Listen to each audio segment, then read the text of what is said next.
You say what now? And she got me on video smoking crack. Who was that? The lady from Raleigh, Chapel Hill. She got you on video? Yeah. Smoking crack? But she can only show this when I did. Oh yeah, but I ain't gonna. You know we ain't doing all that with me. Yeah, she can only show this when I'm dead. Only when you did, huh? Yeah, it's probably when we went viral already. It's part of being viral as we speak. I'm dying of cancer, that's why. Are you dying of cancer? Yeah, well, a lot. Yeah, a lot of different problems with me. Oh no, we're not on tape now, are we? Yes, ma'am. We already recording. Okay, go ahead. That's a good story though. What kind of cancer you got? I got breast cancer. You got breast cancer? And I just, yeah. How long you been struggling with breast cancer? Not long. Yeah. I've been homeless for a while. Yeah. How long you been homeless? Since last year, the first of the winter time. I'd say around this time of last year. Oh yeah. So what led up to your homeless? My apartment burned down. I lived with a friend. He was 77 years old. He took me in when my boyfriend died of overdose. He fell down. He went to the hospital, and I was with some friends, and my door was unlocked at my apartment, and somebody went in and put my couch on fire. Oh yeah. So yeah, I've been homeless ever since. You been homeless ever since? So what type of steps have you took to try to get back on your feet? I've been in the hospital 4 or 5 times with illnesses. I've had spinal infection. I see you got a lot of sepsis. Yeah, that's from the mosquitoes eating me. Let me see your arm. Yeah, see, my mosquitoes has been eating me up. And they're like trademarks. You got any addictions? Oh, I shoot heroin and I do crack, but these aren't track marks. These are track marks right here. I'll show you track marks. There's track marks, some little bitty ones right there, and maybe right here. But these aren't track marks. This is where I dig from the mosquitoes eating me at night because I have to sleep in a tent. Oh, you sleep out here in the tent? Not out here. I used to until my friend got killed. Let me show you a picture. No, you ain't got to show me no picture of him. I'm going to show you a picture of my friend that got killed right here. So what happened to him? He got killed in the, he got shot. I was right here, in this area right here? Yeah, right here. I was staying in the tree house that night with my brother. What happened? Alex, and we heard gunshots, and I said, oh God, Alex, somebody just got shot and killed. Needless to say, I seen the fire off the gun, but I didn't know it was my friend Rufus that got shot. They went in the budget truck while he was asleep and shot him in the back. Well, yeah. So, and everybody out here tried to go to his aid. I'm not sure why. Yeah. Not sure why. Just know that he got shot. That's sad. I'm sorry for your loss. So, how long you been struggling with your addiction? Since I was probably 18 years old. My boyfriend, Wayne, he's dead now. I got 2 kids by him. Your boyfriend? Yeah, he introduced me to drugs, and I have been out there ever since. And all my baby's daddies are gone now. It's me. It's only me.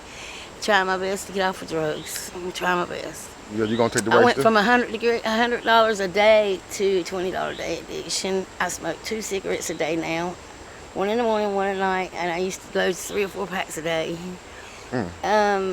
I haven't smoked pot in so long. Sometimes when I do smoke it, it gets me so stupid. I just say I'm gonna quit everything and smoke that.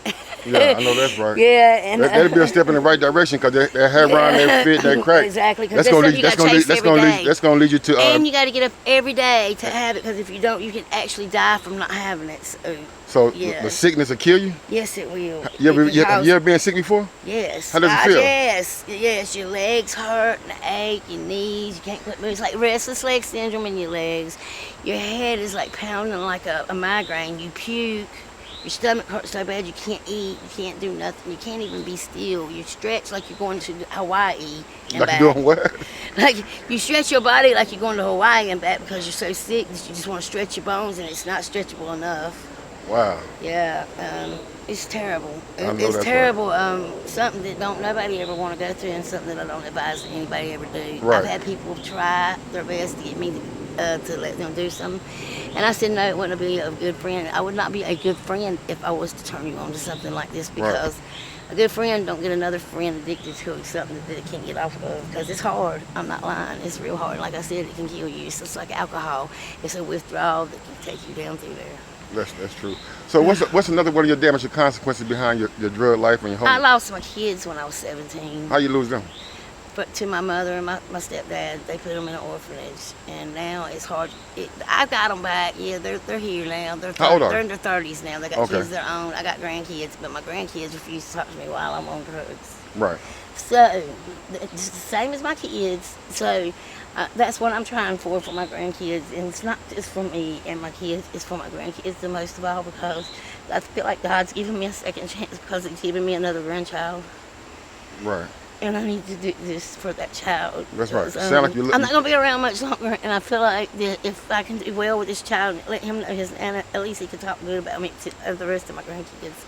Right. As they're being born, because like I said, and I lost 2 boys in my situation. What you mean you lost them? One of them got ran over by a car. He had 4 heart transplants. And me and my sister actually, my sister raised my son. Mm-hmm. I was unable. I got pregnant after an abortion, and I knew I was unable to raise another child. My mama said, well, she's not paying for another abortion. So I had him and gave him to my sister to raise because I knew I couldn't do it by myself.